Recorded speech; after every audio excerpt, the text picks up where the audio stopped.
Good morning, everyone. I'm DJ Morgan from listener powered independent KEXP, where we broadcast live each and every day, 24 hours a day, 7 days a week in Seattle on 90.3 FM and KEXP.org. And even during these times where we're all quarantined, where I'm coming to you live from my kitchen at home, we're still connecting you with artists and live performances. And I am very excited that we are about to be joined right now by Ed O'Brien of Radiohead, who is releasing his debut solo album this Friday. And we're going to be talking to him in just a minute as soon as he requests to join.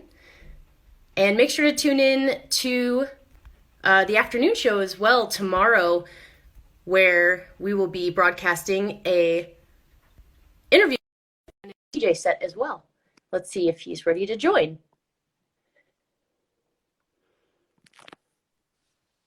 Hey, Ed. Hi, how you doing? Good, how are you? I'm all right. Got the sun on my face. Yeah. What time is it there? It is 5 o'clock in the afternoon. Okay, yeah. What is it with you? 9 in the morning? Yeah, morning time. Still got my coffee going. Nice. Yeah. How are things? Things are okay, actually. I feel very blessed that, to be in good health now and to be in a beautiful part of the world. And yeah, we're riding this one out nicely. How are you? Yeah, I'm doing well too. Good. I live outside of Seattle, so I live in sort of a sleepy little town called Bremerton, so it's very quiet here, but pretty nice. Yeah, and we're still Good. broadcast on KEXP, so we're getting through this as well. Yeah. Yeah, love KEXP. Thank you so much. You actually visited us this past October, which feels like a million years ago now. Yeah, it does, doesn't it? It was a real treat to come by the station, and that live space that you got is fantastic. The whole setup is it's not like a radio station. It's like I don't know, it's like a spaceship. It is like a spaceship. That's exactly how I describe it too. That's so funny. Yeah. First of all, happy birthday. Your birthday's tomorrow. Thank you. Do you have any special plans? I know you have to be home, but are you doing anything fun? Well, yeah, we'll have a big meal in the evening, and I get to choose the movie that we can watch tomorrow. So I'm deliberating. There are two. It's either my favorite film of the last 20 years, which is probably it's probably my favorite film, which is Interstellar, Christopher Nolan's film. Yeah. Or something back from the 80s. And I know it's contentious because it's Woody Allen. And, I don't know how people feel about, I just think Crimes and Misdemeanors is just a genius film as well. So I think the kids will want to go for Interstellar, but I'm thinking maybe I should try and sort of, they've never seen a Woody Allen film, and maybe they shouldn't. I don't know quite how I stand on all of it, but nevertheless, it's a fantastic film. I think it's important to broaden kids' horizons for sure. Yeah, so maybe we will go with the Woody Allen and preface it with he's as a human being, he's flawed, but he made some great work. Yeah, absolutely. I think that counts for a lot of artists over the last decades, huh? Absolutely. So when you were here back in October, you recorded an interview with Kevin Cole and you did a guest DJ set as well. We're going to be broadcasting that on the afternoon show tomorrow, starting at 2 p.m. Can you give a little insight into what you talked about and maybe what sort of song choices you can expect to hear on your guest DJ set? Well, as you said, it feels like an age away. I've got no idea what I chose, and I can't remember what we talked about. That'll be a fun surprise. Yeah, sorry about that. I wish I could be a little bit more enlightening, but I really can't remember what I chose. I remember we had a really great conversation, and we really riffed on stuff. But what we talked about, I can't remember. Fair enough. So your album Earth comes out in 2 days. Are you excited? Yeah, I mean, I excited is maybe the wrong emotion. It feels like I don't know. It's obviously been a long time coming, and it feels about time that it should be out there, and I'm kind of, it's interesting because what you find is there are sort of, for me, it's quite a big psychological moment, and what I've promised myself is like next week I'm going to start getting up early and start writing. Mm. And I feel like there's a line that I put this music out. Once it's out there, it becomes whoever's it is. It's like your children leaving home. But next week will be the chance to start the whole writing process. So I'm looking forward to people listening to it and seeing what they think, and hopefully connecting with it. And then I'm also excited because it kind of feels like I'm free now to start working on the next material, the next music. Yeah, that makes sense. And this album was sort of a long time coming, right? You told us a story about how it was kind of inspired by your family's year in Brazil several years ago. Can you kind of talk about that, the background of how you recorded this album? Yeah, I was. We took some time out of our normal life. My wife and I and our two young children. This was back in 2012, and we decided we'd have an adventure. And we went to live in in in in Brazil, really very rurally in these hills on the edge of a farm.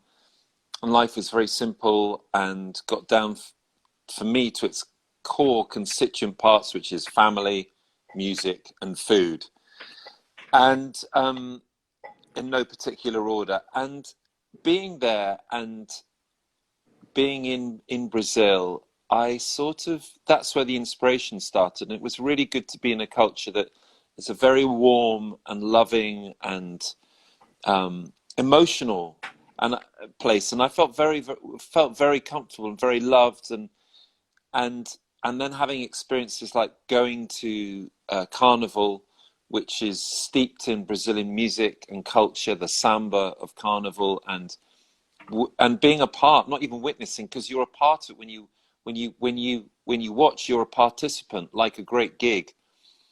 And it was just so inspiring. And there was that feeling that I had, and that feeling of warmth and of love and of joy and of upliftment. I knew that I wanted to bring elements of that into my record, whatever I was working on. So I had this period of sort of started writing in about, I guess it was summer of 2013, and I wrote it, practically all of it, in the year up until 2014, and demoed a lot. And then that's when the Radiohead cycle started for Moonshaped Pool, the summer of 2014, and effectively that really went on until, well, we were still touring in 2018. We did 2 tours in 2018, but I started recording when I had a gap in 2017. It took a couple of years for the actual recording of the album before its release. Well, the record was all finished well over a year ago. It was finished about 14 months ago. So, oh wow.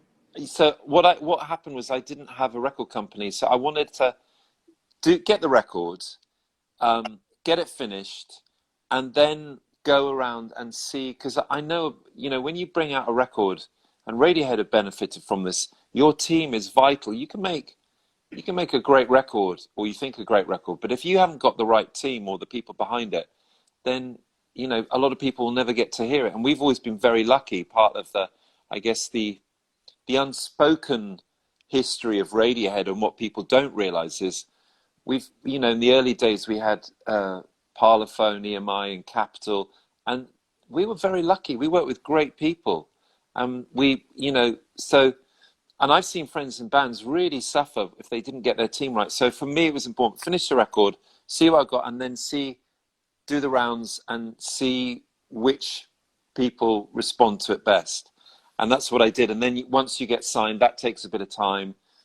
And, I signed with Capitol, I found my home. And then, that takes till the summer of last year to fully get the agreement and blah, blah, blah. And then you've got to fit into a schedule and, release schedule. So yeah, it's been finished for about 14 months now. You worked with some really amazing people too on this record. The 4th single that you just released, for people who did the pre-order of your album, Cloak of the Night, for example, you have Laura Marling on that track. Who else is on the record? Omar Hakim on drums, Nathan East on bass, David Akumu on guitar, Adrian Utley from Portishead on guitar, Glenn Kochi from Wilco on percussion and drums, and that pretty Colin from a band I don't know if you've heard of called Radiohead. There's I've this heard guy one or called two of their Colin songs. Greenwood. He's quite a good bass player. He came and played. He came and played on one track. In fact, he played on the demo, the very first demo session that I did in 2013 for these tracks, and one of the tracks was Brazil. And he came and played bass. I said, "Because I've got this idea for this bass line. Will you play it?" And he came along and played it, and it was great. So we kind of in the final version we kept that as well. So yeah, it worked out. I was really lucky, I, I mean, I've been lucky all my life to work with such fantastic musicians in Radiohead.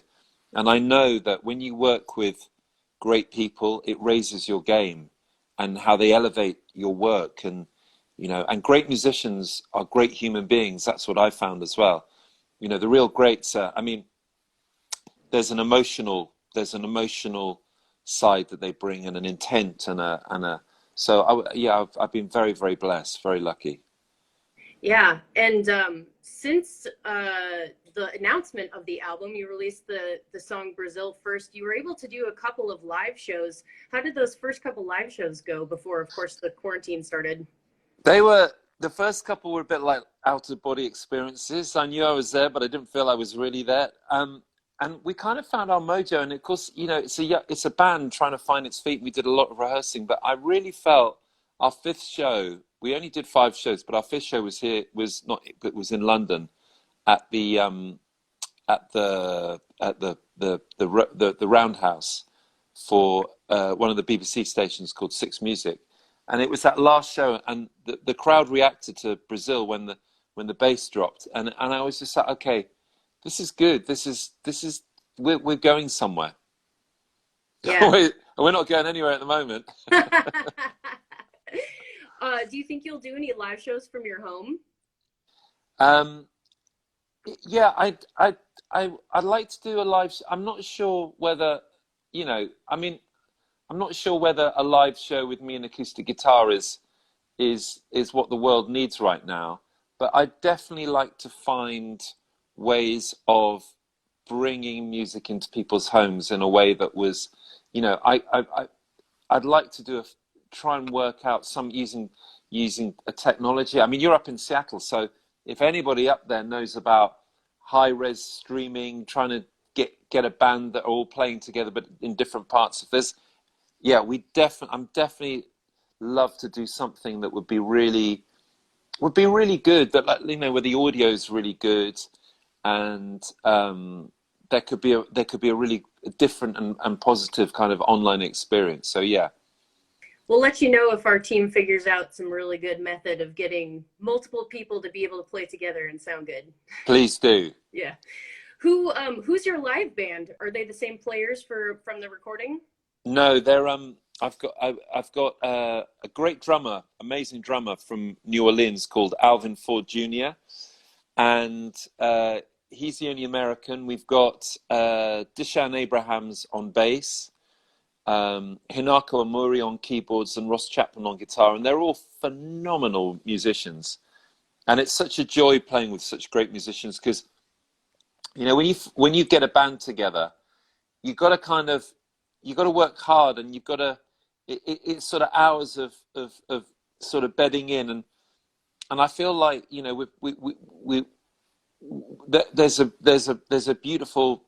are some good gigs, beautiful gigs in front of us. So yeah, I'm very lucky to be working with these people. Where would your dream gig be for your very first show back after all of this is over? Well, obviously Seattle, right? Well, perfect. Yes, of course. There's no, I think it would, wherever you could go would be a wonderful thing. And I think that moment, I have everybody's talking at the moment. My feeling on it is that we will never go back to how it was.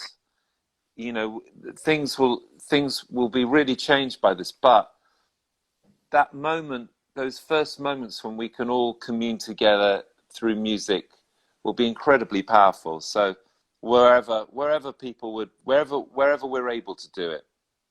Yeah, I cannot wait to see some live music again, that's for sure. Yeah, I bet. So your album is on pre-order right now. You have some fun bundles, some sweatshirts. You're also doing some signed art cards, right? For anybody that pre-orders the album. I spent the last 2 weeks doing a lot of signing. Is your hand hurt? No, I'm lucky because it was a Sharpie. It was a silver Sharpie, so the whole thing has got a glide. You know, I went through a load of Sharpies. I'm not so sure about the whole sustainability aspect of Sharpies, like it's plastic and you throw them away. But you Yeah. know, maybe somebody in Seattle can improve on the Sharpie, a Yeah, there you go. refillable Sharpie. That's a great idea. Yeah. What have you been up to since you've been at home? Well, I had the virus first of all, Yeah. so I've Are you been better? recovering from that. Yeah. And it's really in the last week that, the last 5 days that I've started to feel good. So, um, it's like, so I've done a load of promo for the record, but there's also the domestic side of life, which the laundry, the cooking, the cleaning. Saturday's cleaning day.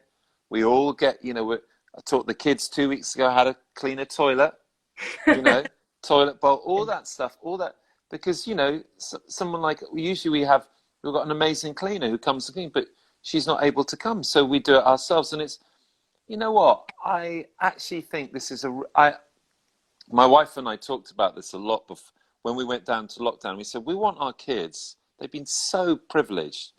We want them to um, come away with real life skills and we've sort of tried to bring it in, but they've really risen to it. So laundry, all that stuff that usually teenagers are quite reluctant to do. So yeah, it feels good. And I'm kind of, do you know what?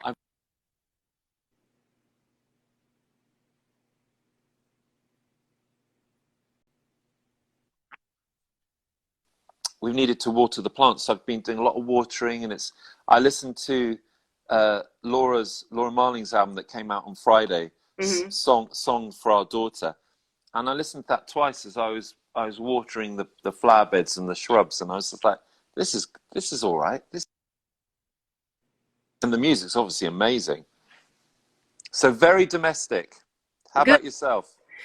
Same. A lot of the same. Been doing some gardening, some bread making. Yeah, I'm an avid sewer, so I've been doing some pictures as well. So that's very cool. brilliant. Yeah. Would you mind taking some viewer questions? Of course. Cool.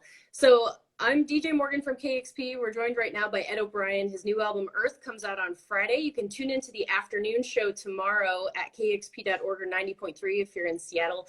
Kevin Cole is going to be airing an interview and guest DJ set that Ed recorded a few months ago when he was last in Seattle. If you have a question for him, if you could type it into the question mark button on the Instagram app here. I'll be checking those because those are easier to see than the scrolls. Let's see.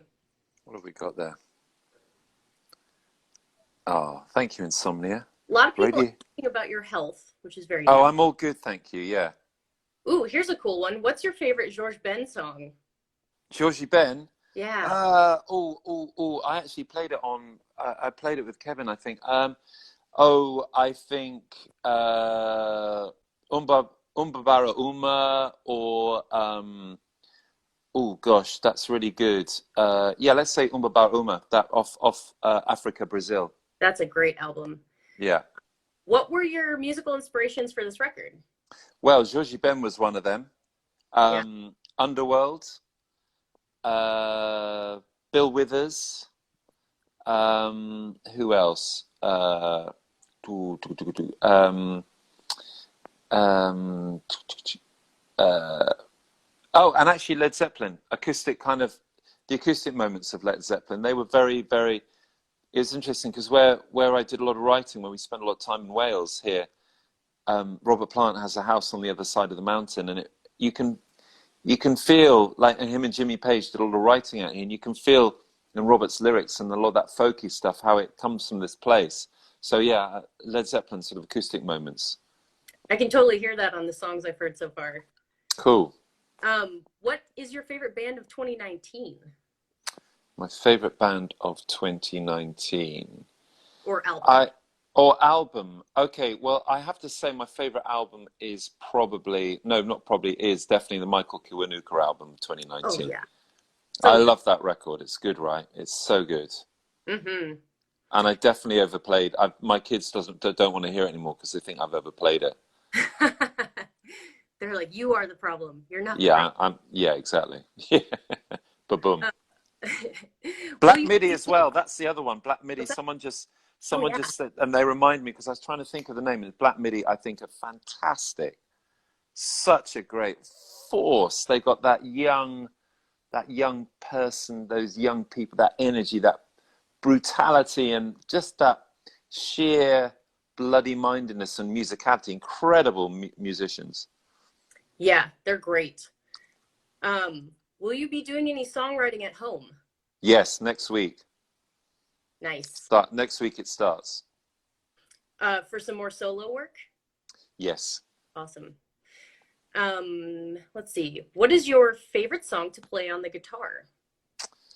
Favorite song to play on the guitar. One of mine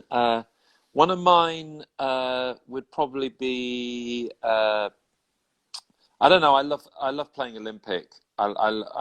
That's a song that I love playing. I also like Radiohead stuff. What would be the Radiohead song that I love to play? Um, I really love Weird Fishes Arpeggi. I love the guitar parts on that and the way they interweave. So that's really satisfying. Other people's songs. What are my favorite other people's songs to play? I guess I really like. Do you know that song by? You will do it. It's not Traffic. It's Can't Find My Way Home. Blind Faith.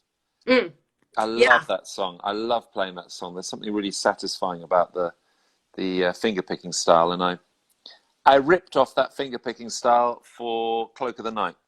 Mm, sounds great. And also another one I love playing, and it involves an open E tuning, is the Smiths' Headmaster Ritual. Mm. Really satisfying, incredible guitar part. Oh yeah, you're a big Smiths fan, huh?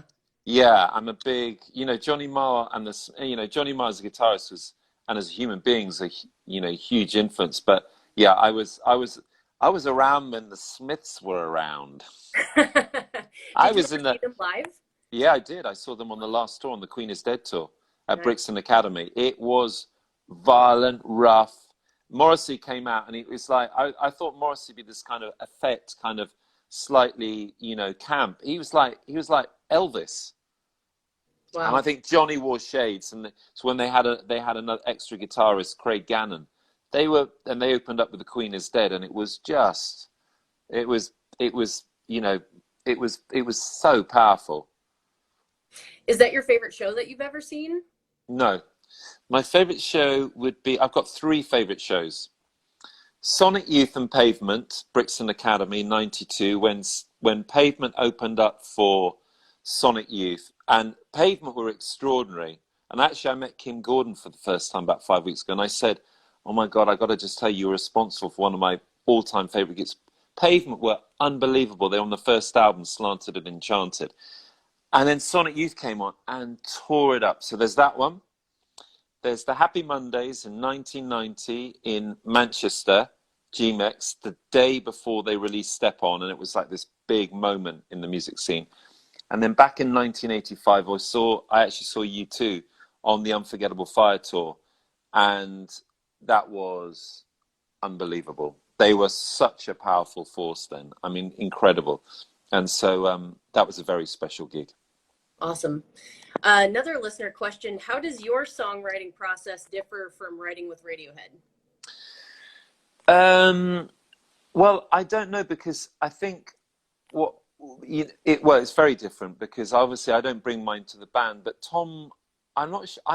It's a conversation I need to have with him about how he writes, because I think inevitably there's a sort of gestation period that songwriters have. So traditionally, with Radiohead, uh, didn't happen on the last record. Well, it did a little bit, but not so much. But traditionally, what Tom used to do was give us a tape, and there'd be versions of him with an acoustic guitar or a piano playing, and then we go into rehearsals, and then we'd flesh it out and all of that stuff. But now, like the advent of you know, he's on Pro Tools, he's got a lot of music. It would be more a case of things would be more fleshed out. So the way I write music is it's all me, it's all me, and every stage is me until maybe I start recording and I get abandoned. But it's all about, I guess, my vision for it, how I see it, rather than, there'll be times when, Tom will be very specific in Radiohead. No, that's how, but there'll be other times when it's sort of fleshed out by the band. And so it's very different. It's very different. It'd be probably more interesting. The question would be, how similar is that initial stage, the way that I write, that inspiration phase, and the way where Tom gets his inspiration? I don't know. That's probably more comparable. Yeah. What were some themes in the lyrics of this new album? Really, in a general way, it's about the record is my artistic and my emotional and musical response to my reconnection with this planet and what it means to walk upon this planet as a human being. So there's a perspective from afar. It's the pale blue dot perspective that Carl Sagan writes about so eloquently and beautifully. And it's also the up close. It's those emotional moments when everything gets tough, and what do you fall back on, and where, what is it? And it always comes back to love for your loved ones, love for your community, love for the planet, love for humanity, love for the natural world. So there's a lot of, when I wrote this, I was really aware of the climate crisis. Back in 2012, you didn't have to be a rocket scientist or a fortune teller or a soothsayer to understand where we are and where we're heading, which is a crisis. And so I wanted to write about what it means to be faced, but when you're in that moment of crisis, what are the things that you need, or the crisis in your life when you feel really alone and really down, and those are moments that most of us have felt, and sometimes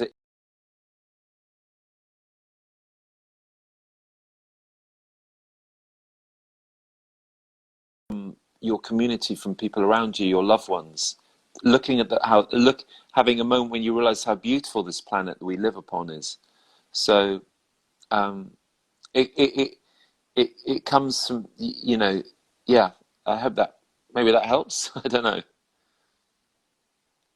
Is that enlightening? Does that assist? Oh, have you lost me? I've been cut off. Something's happened here. Family. Oh, can you hear me? No?